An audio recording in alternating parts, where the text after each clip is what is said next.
मच्छीपासून झाले मच्छिंद्रनाथ, गोरक्ष जन्मले गौरी भस्मात, जालिंदर उत्पत्ती यज्ञ कुंडात, कानिप जन्मले गजकरणात।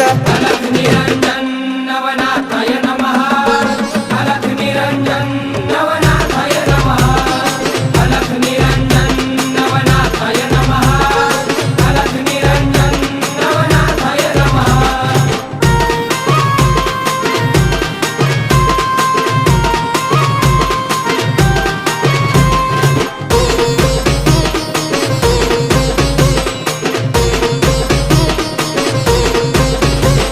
रेवतिरी जन्मले रेवणनाथ, ब्रह्माचा पुत्र चरपटीनाथ, वटवृक्ष पोटी नागेशनाथ, मीननाथ जन्मले स्त्री राज्यात।